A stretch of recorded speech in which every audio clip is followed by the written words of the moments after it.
savez, Ashanti a enfin réalisé son grand rêve de toute une vie. Donc, j'exagère peut-être, mais c'est d'avoir un baby avec l'homme de sa vie, Nelly. Et en plus, il semblerait, selon un certain nombre de rumeurs, qu'il se soit marié en secret.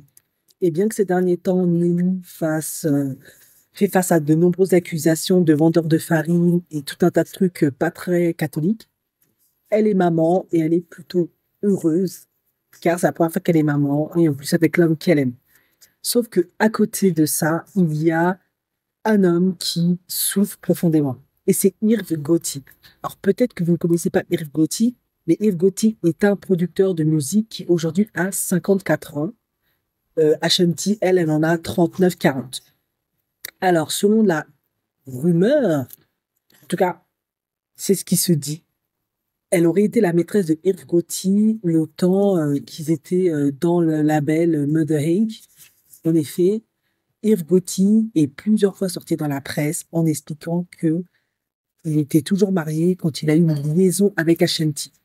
Sauf que Ashanti a laissé Irv Gotti, son sugar daddy, pour Nelly, ce qui lui a profondément brisé le cœur parce que lui était fan de Ashanti.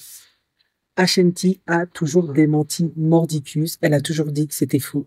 Très certainement par honte ou on va pas se mentir, il y avait quand même un abus de pouvoir.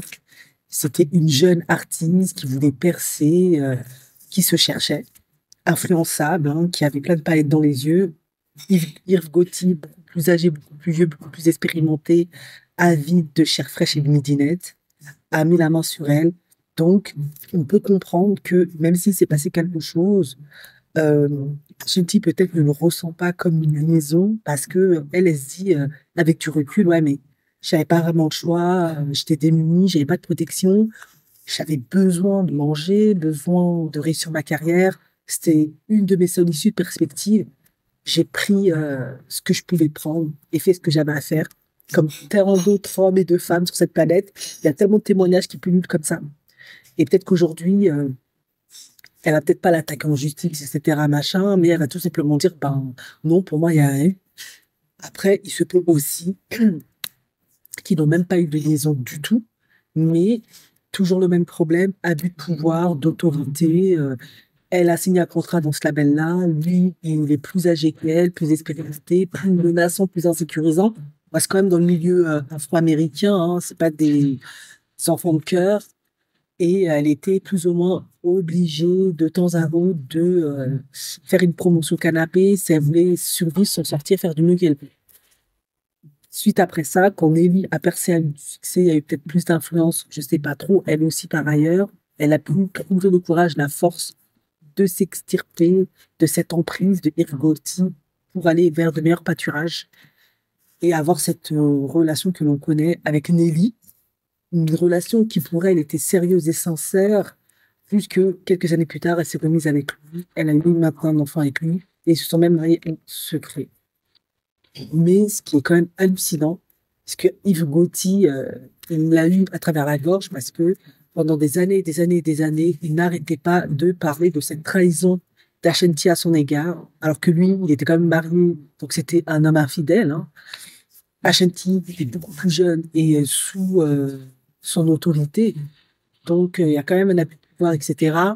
Est-ce que on peut tenir compte du fait que eh ben, elle était quand même jeune, naïve, sous point, ou on peut se dire bah, elle savait ce qu'elle faisait, c'est quand même pas une bleue, difficile à dire.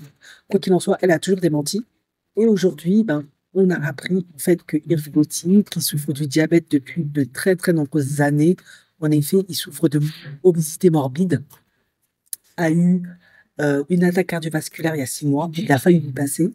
Et là, récemment, au même moment où Ashanti a eu son bébé, il a de nouveau eu une attaque cardiovasculaire. Mais là, il se repose, il a changé son régime alimentaire, ses exercices, il fait attention à son santé, ça semble aller. Mais c'est quand même assez karmique, et c'est ce que les gens disent. Ashanti bébé et le karma d'Irkoti, parce que, ben, au même titre qu'elle est dans la vie, lui, il a deux doigts de rejoindre les ancêtres. Ouais, c'est quand même fou cette histoire. En tout cas, moi, ce qui me dépasse dans cette histoire, c'est pourquoi il veut à tout prix. Moi, je comprends, elle est belle, elle est talentueuse, tout le monde adore Ashanti, mais pourquoi il veut à tout prix s'accrocher à Ashanti et dire aux autres que il est avec elle? Je comprends pas, en fait. Je comprends absolument pas, en tout cas, d'un perspective d'un homme comme lui, ce qu'il gagne de plus dans sa notoriété, dans son succès, c'est pas grand-chose. Enfin bref. Après, c'est peut-être une histoire de crâne et de chasse, d'ego masculin, mal placé, je ne sais pas. En tout cas, elle a démenti. Ce que je peux comprendre, parce que t'as pas envie d'être là, jusqu'à la fin de l'humanité, la Tisa de Irv Gotti. Ça la fout mal, t'as pas envie d'avoir l'étiquette de la promotion canapé, de celle qui a réussi parce qu'elle a couché. Je comprends.